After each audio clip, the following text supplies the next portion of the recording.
مولانا شاداب صاحب فیضی یہ بھی ٹیالہ کی مسجد کے امام ہیں،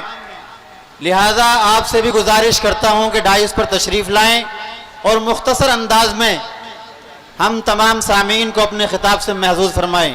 مولانا شاداب فیضی، امام خطیب مسجد اہل حدیث ٹیالہ۔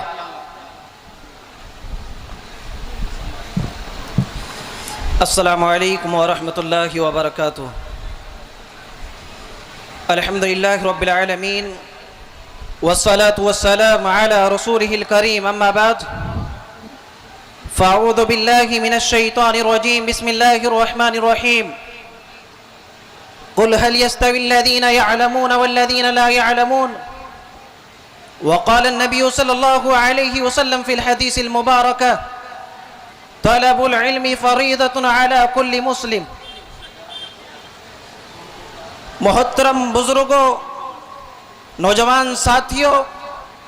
اور ڈائز پر تشریف فرما معزز علماء اکرام صاحب اور پردہ نشین ماں اور بہنوں، آج کی اس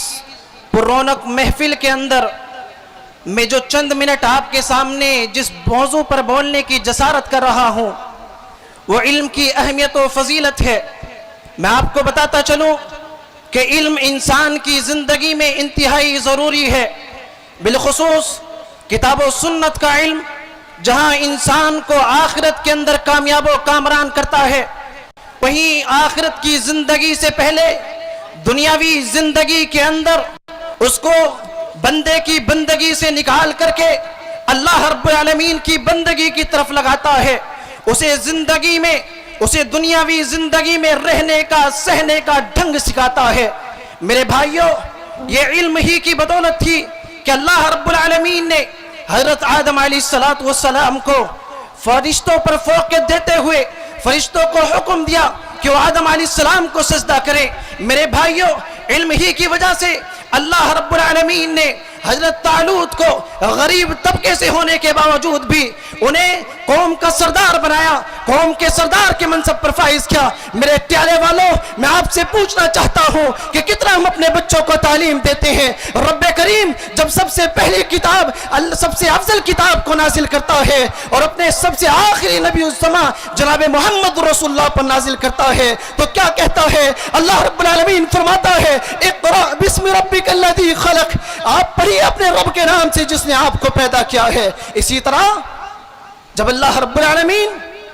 علم والوں کے درجوں کو بلند کر کر کے فرماتا ہے یرفع اللہ الذین آمنوا منکم والذین اوتوا العلم درجات، کہ اللہ رب العالمین نے اہل ایمان والوں کا اور ان لوگوں کا جو علم والے ہیں اور درجوں کو اللہ رب العالمین بلند کرے گا۔ میرے بھائیوں، یہ قرآنی آیات ہیں اور احادیث مبارکہ پر جب ہم غور کرتے ہیں تو بات کھل کر کے سامنے آ جاتی ہے کہ نبی اکرم صلی اللہ علیہ وسلم نے بھی فرمایا طلب العلم فریضۃ علی کل مسلم، کہ ایک علم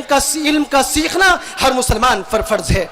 اب میں اپنے آپ سے کہنا چاہوں گا کہ ہم اپنے گریبانوں میں جھانکیں، ہم اپنے معاشرے کا جائزہ لیں۔ ہمارے معاشرے کے اندر ہمارے بچے سرعام گلیوں میں گالیاں دیتے ہوئے پھرتے ہیں، کیا یہ ہماری کمی نہیں کہ ہم نے اپنے بچوں کو تعلیم نہیں سکھائی؟ میرے بھائیوں، میرے دوستوں، میرے بزرگوں، میری ماں اور بہنوں، میں آپ سے کہنا چاہوں گا اگر رب کریم کے یہاں محفل قائم ہوگی، قیامت کے روز آپ رب کے کریم کے سامنے کھڑے ہوں گے، رب کریم پوچھے گا اے انسان بتا، میں نے تجھے رائی بنایا تھا، میں نے تجھے ذمہ دار بنایا تھا، تو نے کتنا اپنی ذمہ داریوں کا احساس لوگوں کے اندر چھوڑا، کتنا ذمہ داری اپنی نبھائی؟ میرے بھائیوں، ہم اس کا جواب نہیں دے پائیں گے، ہمارے قدم لڑکھڑا جائیں گے۔ کیا جواب ہمارے پاس ہوگا؟ ایسے ماحول کے اندر ہمارے پاس کوئی جواب نہیں ہوگا۔ آج اگر ہم دینی تعلیم بھی دے رہے ہیں لیکن دینی تعلیم کے دینے کے باوجود بھی ہمیں یہ احساس نہیں ہوتا کہ ایک باپ اپنے بچے کو مدرسے کے اندر تو داخل کرا دیتا ہے، داخلہ کرا دیتا ہے، لیکن اسے اس چیز کا علم نہیں ہوتا میرا بچہ کون سی تعلیم حاصل کر رہا ہے، آیا اس کو قرآن کریم کی صحیح تعلیم تو مل رہی ہے، نبی کا فرمان صحیح تو اس کے پاس پہنچ رہا ہے۔ آج ہمارے بچوں کے مستقبل کو خراب کیا جا رہا ہے اور ہم چوراہوں پر بیٹھ کر کے، کینٹینوں پر بیٹھ کر کے، پچراہوں پر بیٹھ کر کے، پان کی دکانوں پر بیٹھ کر کے اپنے وقت کو ضائع کر رہے ہیں اور اپنے دل سے نبی کی احادیث کی محبت کو ختم کر رہے ہیں۔ میرے بھائیوں، وہ وقت قریب ہے کہ ایک وقت آئے گا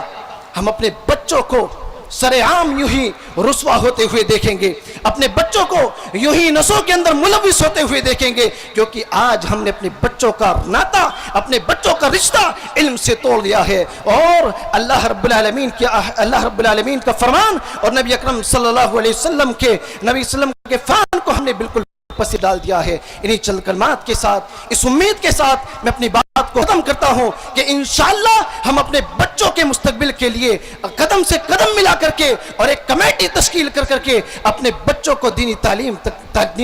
دیں گے۔ بھلو وعدہ کرتے ہو نہیں کرتے ہو؟ انشاءاللہ اپنے بچوں کو دینی تعلیم دیں گے۔ اللہ رب العالمین سے دعا گو ہوں کہ الہ